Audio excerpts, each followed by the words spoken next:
citizens are killed, including a girl child, and 23 others are wounded in terrorist attacks in various parts of Damascus.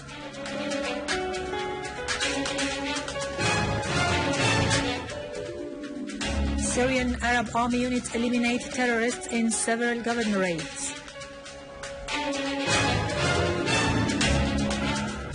Russia affirms its determination to continue work with the Syrian government and opposition in order to reach fruitful results from Geneva II conference.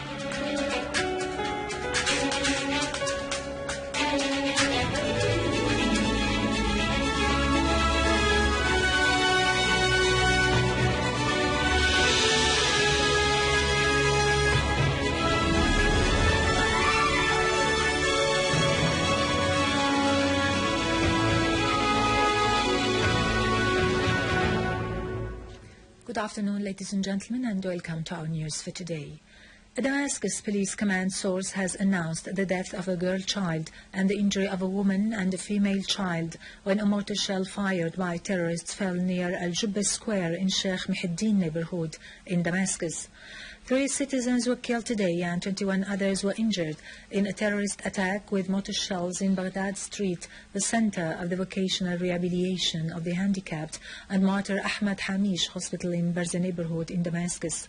A police command source said a mortar shell fired by terrorists fell on a house in Baghdad Street, killing 3 citizens and wounding 4 others. The source added that 17 citizens were injured when 2 mortar shells fell in the surroundings of Hamish Hospital in Barza neighborhood. 2 other shells hit the complex of the Vocational Rehabilitation Center for the Handicapped. No casualties were reported.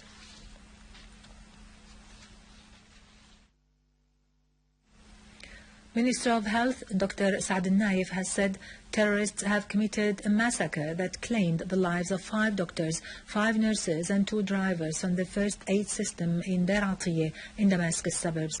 Also in Damascus suburbs, the Syrian Arab Army has eliminated armed terrorist groups and destroyed their criminal tools south of the plastics factory and in Mabrak al-Naqa district in Al-Nabak, as well as northeast of Yabrud Bridge. On the ground, Syrian Arab Army destroyed a terrorist hideout in the vicinity of Bilal al-Habashi Mosque in the city of Daraa, killing many terrorists inside and injuring others. The army also eliminated an armed terrorist group that had tried to infiltrate from the town of Int'l to attack the residents in Sanomin in Daraa countryside.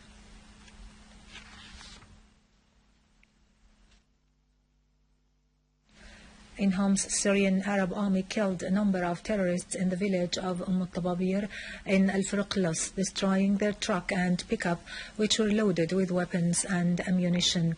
The Syrian Arab Army also destroyed several terrorist hideouts in Zara, Al-Husn, Al-Ghasibiyya village and the surroundings of Al-Deir, killing many of them. Meanwhile, the army eliminated a sniper who was taking a position in a residential building between the neighborhoods of Al-Qarabis and Jurat al-Shayyah. The army also destroyed a terrorist gathering near Attiyeh Mosque in Bab Houd.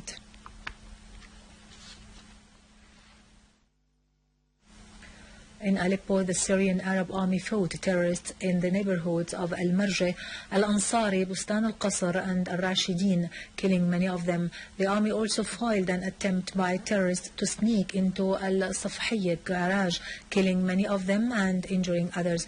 Meanwhile, army troops destroyed many terrorist gatherings and a number of their vehicles in Bab Qasrin in the old city.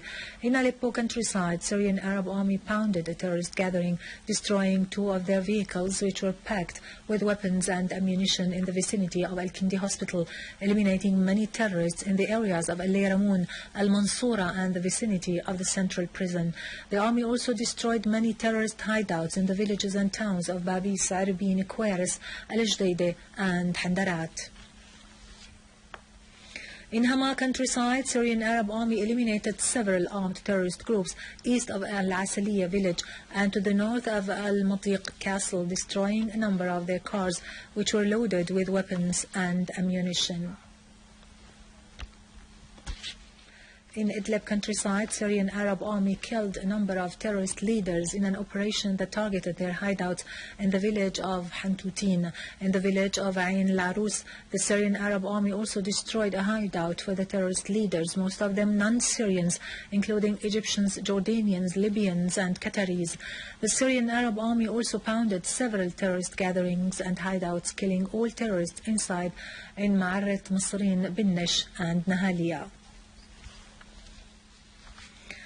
In Latakia, the Syrian Arab army units targeted several terrorist gatherings in the villages of Al-Rabi'a, Salma, Saqiyat, Al-Kirt, Ghmam and Al-Khadra, destroying many vehicles carrying missiles or equipped with different kinds of machine guns, killing many terrorists, including leaders of the so-called Islamic State in Iraq and the Sham. Army units also destroyed a vehicle loaded with explosive devices in the village of Ain al-Qantara, killing a number of terrorists, including the Jordanian Abu Trab, leader of the so-called Al-Ifta Circle in the Islamic State of Iraq and the Sham. Meanwhile, a vehicle loaded with missiles blew off in the village of Wadi Hizairin, killing many terrorists.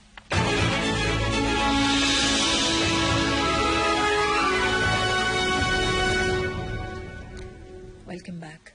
Russia has expressed determination to work with the Syrian government and the opposition to settle pending issues within the framework of the Geneva II International Conference on Syria, due to be held on the 22nd of next January.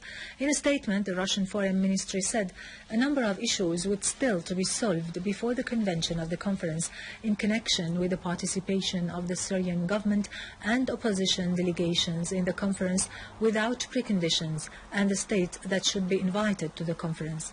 The Russian Foreign Ministry stressed that to guarantee access to fruitful results from the conference depends to a large extent on the ability of the Syrian sides to be united in the face of the danger of terrorism which is invading Syrian territories. The statement pointed out that Russian Deputy Foreign Minister Mikhail Bogdanov had agreed during his talks with the opposition coalition delegation in Geneva yesterday on the need to continue contacts in order to turn as soon as possible the armed confrontation that has so far led to the deterioration of the humanitarian situation in Syria into a political process that aims at guaranteeing a democratic development in a sovereign Syria and the unity of its people. The statement added that both sides discussed issues of preparations for the Convention of Geneva II in order to implement the Geneva Statement issued in June last year. Deputy Prime Minister and Foreign and Expatriates Minister Walid al-Moallem has called on the world community to shoulder its responsibilities in ending the agony of the Palestinian people and adopting serious steps to stop the human rights violations against them by the Israeli occupation authorities. Syria has put up and is still putting up with a lot of pressures, Mr. al-Moallem added, to force it to abandon the Palestinian people and their just cause and to give up the occupied Syrian Golan. However, Mr. al-Moallem affirmed that pressures would not reduce Syria's determination to stand on the side of the Palestinian people until they establish their independent state on their national soil with Jerusalem as its capital on the basis of relevant UN resolutions. In a message addressed to the chairman of the committee concerned with the Palestinian people's practice of their inalienable rights on the occasion of the committee's annual meeting to celebrate the World Day in solidarity with the Palestinian people, Mr. al-Moallem said hundreds of UN resolutions issued over the past 65 years have affirmed that the Palestinian people have inalienable rights and that the Israeli occupation authorities are trying to wipe out those rights in their attempt to liquidate Palestinian cause. The Foreign and Expatriates Minister said Syria has been aware from the very early beginning of the need to preserve the Palestinian people's rights, so it has stood on their side in every way to defend those rights. It has also hosted for decades about 500,000 Palestinians who have enjoyed the same rights of Syrian citizens without any encroachment on their right to repatriation according to UN General Assembly Resolution 194.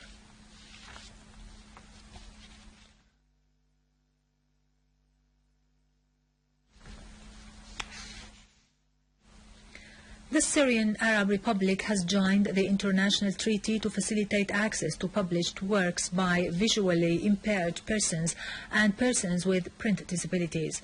The treaty was signed on behalf of the Syrian government by Syria's permanent representative to the UN in Geneva, Faisal al-Hamwi, at the headquarters of the International Intellectual Property Organization. Al-Hamwi stressed that through its quick joining of the treaty and in being the first state in the region that joins it, the Syrian government has thus proved its keenness to respect and provide all rights to its citizens, particularly to the disabled, and assist them in coping with the intellectual, scientific and cultural developments of the contemporary world. The treaty aims at addressing the challenges that obstruct the full intellectual growth of the disabled and help them participate in various aspects of cultural life and take advanced steps in the domain of knowledge and science. The signatories to the treaty should work to update their national laws according to the treaty provisions and encourage international cooperation to serve its objectives.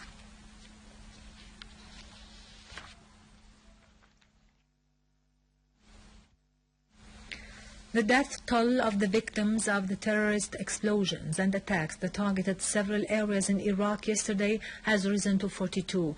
Dozens were injured.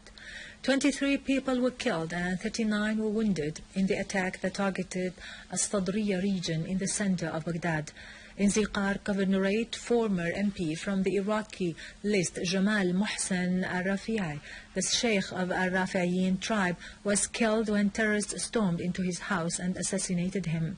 In Al-Mosul, 9 people were killed and 20 others were injured in 3 separate attacks, including 2 suicide blasts with car bombs that targeted security barricades. 4 policemen were also killed and 10 others were wounded in a booby-trapped car blast in Bab Sham neighborhood east of Baghdad. 4 other people were killed in As-Sahwa, south of Balad town, north of the capital. Finally, Iranian Foreign Minister Mohammad Jawad Zarif has said uranium enrichment will continue inside the country, affirming that Iran will be committed to the Geneva Accord provisions as long as the other side is committed to them. Zarif has described the accord as historic, stressing that Iran's nuclear rights are legitimate. He said the 20% enrichment process that was formerly conducted will now be carried out at a percentage of 5%. Zarif pointed out that the 4th article of the Nuclear Arms Non-Proliferation Treaty stipulates such right, adding that when the 5+1 group realized that they could not go forward with their language of force and threat, they decided to respect the right of the Iranian people. With this, we end our news for today. Thank you for watching. For more details about Syria and the region and to view this bulletin again, you can always visit our website in English, syriaonline.sy. Now to latest business and market news with Nariman Qassam, but after a short break.